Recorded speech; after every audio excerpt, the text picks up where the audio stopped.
오늘 이 새벽에도 하나님의 말씀을 사모하여 이 자리에 나오신 여러분들을 환영하고 축복합니다.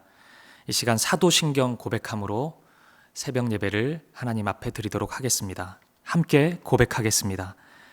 전능하사 천지를 만드신 하나님 아버지를 내가 믿사오며 그 외아들 우리 주 예수 그리스도를 믿사오니 이는 성령으로 잉태하사 동정녀 마리아에게 나시고 본디오 빌라도에게 고난을 받으사 십자가에 못 박혀 죽으시고 장사한 지 사흘 만에 죽은 자 가운데서 다시 살아나시며 하늘에 오르사 전능하신 하나님 우편에 앉아 계시다가 저리로서 산자와 죽은 자를 심판하러 오시리라.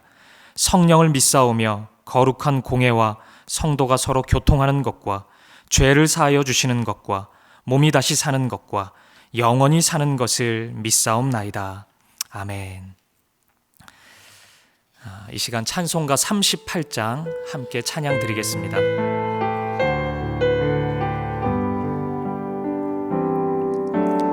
예수 우리 왕이여 이곳에 오셔서 우리가 왕께 영광을 받아주소서. 우리는 주님의 백성, 주님은 우리 왕이라. 왕이신 예수님 오셔서 좌정하사 다스리소서. 예수 우리 주시여, 예수 우리 주시여 이곳에 오셔서 우리가 주께 드리는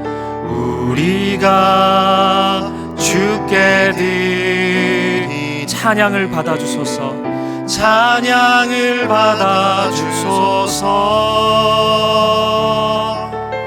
우리는 주님의 종들, 주님은 우리 주시라. 주 되신 예수님 오셔서 이 찬양을 받아주소서.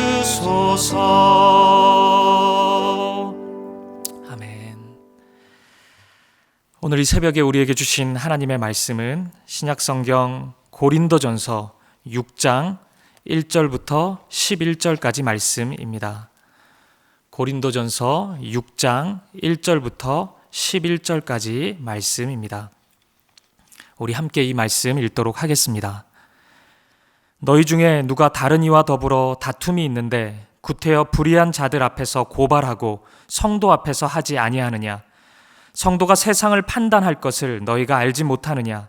세상도 너희에게 판단을 받겠거든 지극히 작은 일 판단하기를 감당치 못하겠느냐? 우리가 천사를 판단할 것을 너희가 알지 못하느냐? 그러하거든 하물며 세상 일이랴.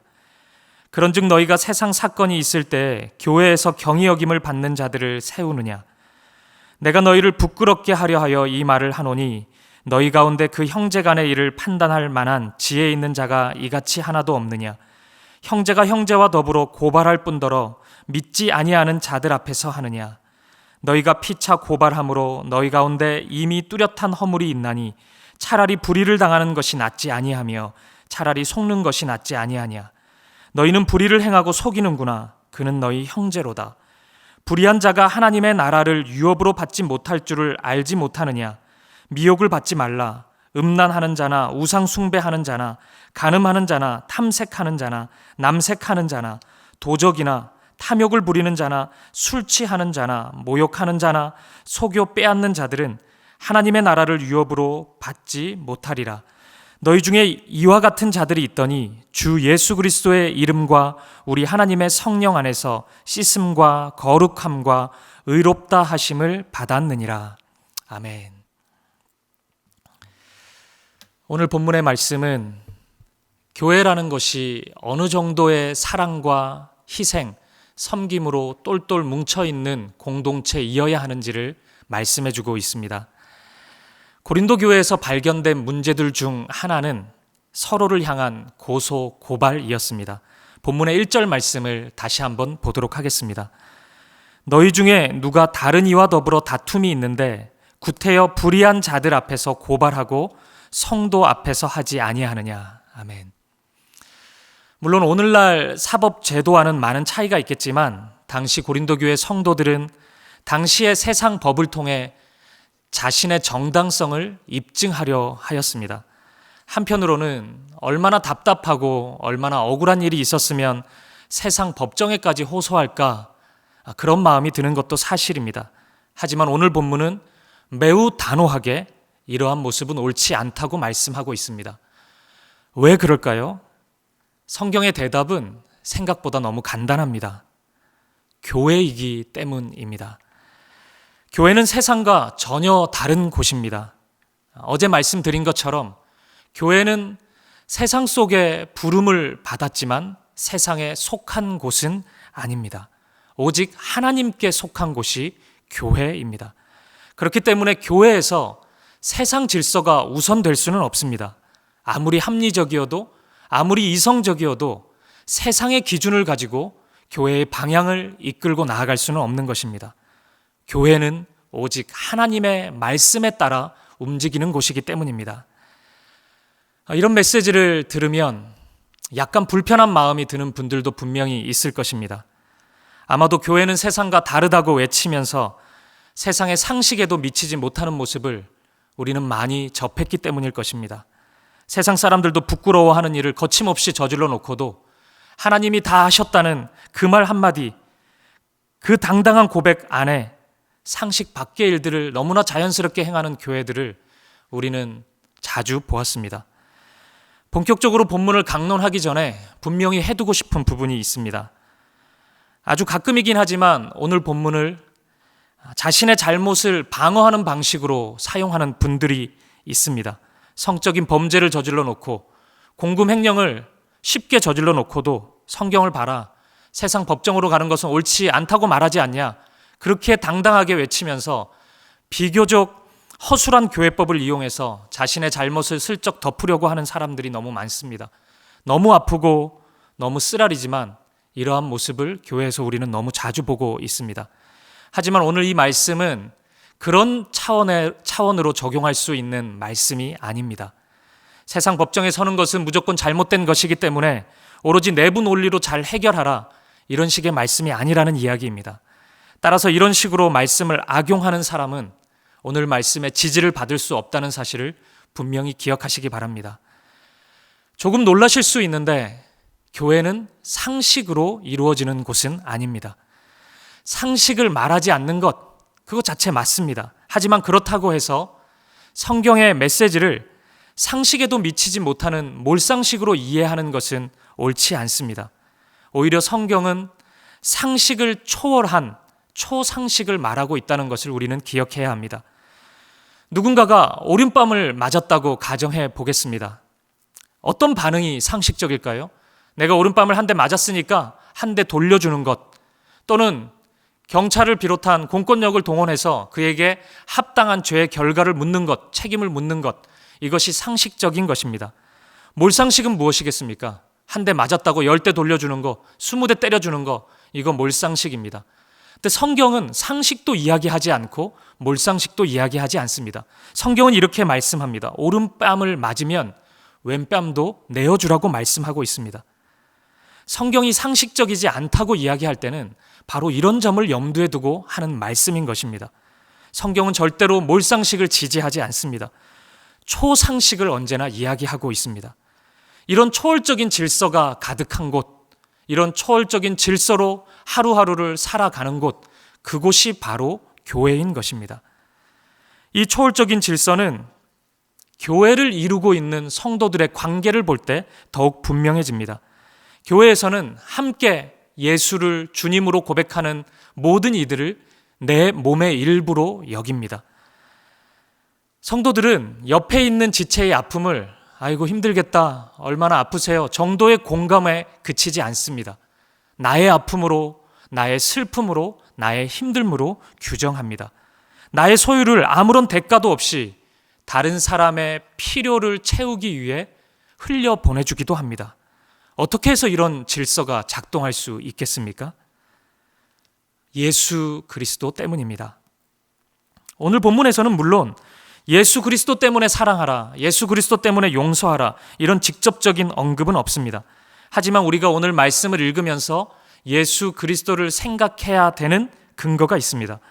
본문에 반복해서 나오는 단어가 있는데 그것은 성도라는 말과 형제라는 말입니다. 우리는 성도로 부름을 받은 자들입니다. 성도는 어떤 자들입니까? 고린도전서 1장 2절을 한번 보겠습니다. 고린도에 있는 하나님의 교회, 곧 그리스도 예수 안에서 거룩하여지고 성도라 부르심을 받은 자들과 또 각 처에서 우리의 주, 곧 그들과 우리의 주 되신 예수 그리스도의 이름을 부르는 모든 자들에게. 아멘. 예수 안에서 예수로 인해 거룩하여진 사람을 성도라고 부릅니다. 그러면 형제는 어떤 사람입니까? 예수 안에 거룩하여진 사람은 서로 아저씨나 아줌마가 아닙니다. 형제요, 자매요, 한 가족이 되었습니다. 한 몸입니다. 따라서 오늘 본문의 성도, 형제라는 표현을 통해 우리는 분명히 확인할 수 있습니다. 오늘 본문의 주인공은 예수 그리스도이십니다. 본문의 말씀에는 그분의 사랑이, 그 사랑의 열매가 강같이 흘러가고 있어요. 그리고 이 표현들은 우리의 마음과 삶의 자세를 다시 돌아보도록 만들어줍니다. 예수님이 우리를 부르실 때, 우리를 성도라는 호칭에 걸맞는 자로 부르실 때 우리의 외형적인 조건을 보셨습니까? 우리의 성실함을 보고 우리를 부르셨습니까? 우리의 외모를 보셨습니까? 우리의 학벌을 보셨습니까? 성적 좋은 순서로, 재산 많은 순서로, 세상의 위치에 따라서 우리를 부르셨습니까? 그렇지 않았습니다. 그런데 우리가 그러한 기준으로, 그러한 잣대로 형제를 판단하는 것이 옳습니까? 주님의 자녀로 부름을 받은 성도들을, 옆에 있는 형제들을 그러한 잣대로 평가하는 것이 과연 정당한 것입니까? 결코 그럴 수 없습니다. 따라서 오늘 본문은 단순히 교회에서 일어나는 일을 세상 법정에 호소하지 말고 알아서 잘 해결하라 정도의 말씀이 아닙니다. 우리 안에 있는 그리스도의 사랑을 확인해 보라는 단호한 하나님의 말씀인 것입니다. 고린도전서 12장과 13장에서 자세히 다루겠지만 바울은 사람의 몸을 예로 들면서 우리의 하나됨을 분명히 설명합니다. 생각해 보십시오. 손에 오물이 묻었다고 해서 아우 더럽고 냄새난다, 그 이유로 손을 잘라버리는 사람이 있습니까? 좀 짜증나고 귀찮아도 손을 씻는 것이 정당한 반응이라고 할 수 있습니다. 왜 그래야 합니까? 내 몸이기 때문입니다. 교회도 마찬가지입니다. 사랑을 한없이 심어주고 흘려보내줘도 내 마음 몰라주는 사람이 분명히 있습니다. 자기 주장만 일삼는 사람이 분명히 있습니다. 그래도 우리는 사랑해야 합니다. 그는 내 몸의 일부이기 때문입니다. 새벽이지만 짧게 제 이야기 좀 해보겠습니다. 수년 전에 있었던 이야기입니다. 한 성도의 사정이 너무 힘들고 어려워서 그분을 많이 섬기고 이야기도 들어주고 참 많이 아파하면서 기도해 주었던 기억이 있습니다. 하지만 시간이 흘러서 그분이 보였던 반응은 저에게 굉장히 충격적이었습니다. 섭섭하다는 거였어요. 어떻게 사역자가 그렇게 무심할 수가 있냐, 내 아픔에 공감해 주지 않을 수 있냐, 이런 반응을 보였습니다. 몇 날 며칠을 잠을 이루지 못했습니다. 속상하고 분한 마음에 가까운 사람들을 만날 때마다 은근히 저의 억울함을 호소했습니다. 저의 언어 안에는 애둘러 표현하였고 숨겼지만 그분을 향한 비난의 마음이 가득 담겨 있었습니다. 하지만 말씀을 읽고 기도할 때 주님은 저의 마음을 움직이셨습니다. 그리고 결국 그분께 사과했습니다. 제가 부족했고 제가 연약했고 죄송했다고 눈물로 말씀을 드렸습니다. 그분의 반응은 제 예상과 달랐습니다. 알았으니까 그만 가보라는 것이 그분의 반응이었습니다. 죽고 싶은 심정이었습니다. 그런데 제가 깨달았습니다. 제 안에 진짜 죽어야 할 것들이 그 시간을 통해 하나 둘 사라지고 있다는 것을 발견하였습니다. 제 안에 있는 혈기, 원수매짐, 교만함 같은 것들이 깨어지기 시작했습니다. 그리고 그 깨어지는 그 아름다운 공간 가운데 예수 그리스도가 살아나는 경험을 하였습니다. 사랑하는 여러분, 주님은 우리를 이렇게 다루어 가십니다. 교회는 이렇게 자기 부인의 경험을 통해 아름답게 세워져 가는 것입니다. 예수 그리스도의 십자가는 세상의 기준으로 볼 때 참 미련해 보였습니다. 어떻게 하나님의 아들이 인간에 의해 죽임을 당할 수 있단 말입니까? 하지만 그 죽음은 우리를 구원한 죽음이었고 부활을 통해 모든 죄와 모든 죽음을 이기셨음을 우리에게 보여주셨습니다. 그래서 바울은 당시 로마 문화 속에서 가장 비참하고 어리석음의 상징인 십자가를 우리의 유일한 지혜라고 말씀하고 있는 것입니다. 그 십자가가 우리를 살리셨기 때문입니다. 따라서 우리 또한 십자가를 붙잡는 것이 지혜입니다. 그 길을 걸어가는 것이 지혜로운 길입니다.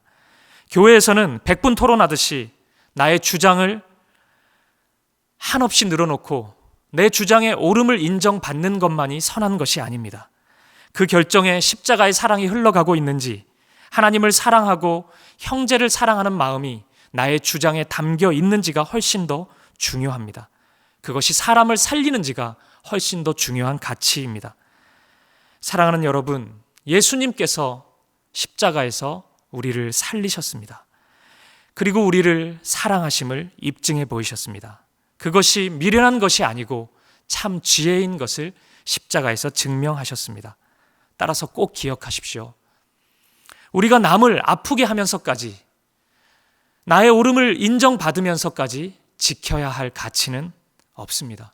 교회에서 남을 슬프게 하고 힘들게 하고 남의 눈물을 보면서까지 내가 지켜야 할 가치는 하나도 없습니다. 때로는 내가 무조건 옳다 해도 내가 먼저 그리스도의 사랑을 알았고 누렸다면 상대방을 세워주고 그의 자존심을 세워주기 위해 내가 틀렸다고 고백할 수 있는 것이 교회입니다. 오늘 본문의 7절 말씀을 읽어보겠습니다. 너희가 피차 고발함으로 너희 가운데 이미 뚜렷한 허물이 있나니 차라리 불의를 당하는 것이 낫지 아니하며 차라리 속는 것이 낫지 아니하냐. 참으로 어려운 메시지이고 저조차도 충분히 소화되었는지 스스로 의문이 들지만 목사라는 이유로 주님의 이름으로 이 새벽에 권면합니다. 사랑하는 여러분, 차라리 불의를 당하십시오. 차라리 속아 주십시오. 그것이 그리스도의 사랑이 드러나는 일이라면, 그것이 하나님 나라를 세우는 일이라면 자기를 부인하고 자기 십자가를 지고 그 길을 걸어갈 수 있는 저와 여러분 되시기를 주님의 이름으로 축복합니다. 기도하시겠습니다.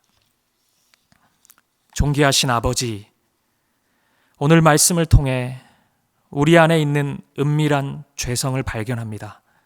형제의 아픔과 상처를 감싸기보다는 내 자존심과 내 명예가 더 중요하다고 여기는 자기 사랑의 어두움이 우리 안에 가득합니다. 우리는 정말 형편없는 자들입니다. 이 아침에 우리를 새롭게 하여 주시옵소서. 상식적이니 합리적이니 그런 말들에 우리의 욕망을 은밀히 숨기지 않게 하여 주옵소서. 주님 영광 드러날 수 있다면, 주님 사랑 흘러갈 수 있다면, 내가 조금 아프더라도, 내가 조금 손해보더라도, 내가 조금 억울하더라도 연약한 형제를 품게 하시고 그의 아픔을 보듬게 하시고 그의 자존심을 세워주는 우리가 되게 하여 주옵소서. 값없이 주신 그리스도의 십자가 사랑이 우리의 마음과 삶에 강같이 흘러 차라리 불의를 당하는 것이 낫지 않느냐, 차라리 속는 것이 낫지 않느냐, 이 말씀이 온전히 적용되는 이 하루 우리의 평생의 삶이 되게 하여 주옵소서. 예수 그리스도 이름으로 기도합니다. 아멘. 이 시간 주님 말씀을 생각하면서 함께 기도했으면 좋겠습니다. 먼저 주님의 사랑이 언제나 우리의 삶 가운데 흘러가게 하소서. 어디에 있던 무엇을 하든지 십자가의 빛이 나의 삶을 인도하여 주시옵소서.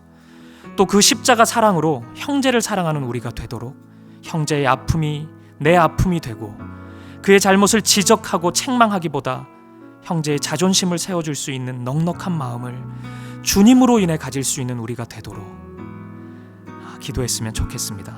또한 혹시 눈물의 골짜기를 지나가고 있는 상한 심령들이 있다면 하나님 앞에 각자의 기도 제목을 가지고 간절히 기도하는 이 아침이 되었으면 좋겠습니다. 함께 기도하시겠습니다.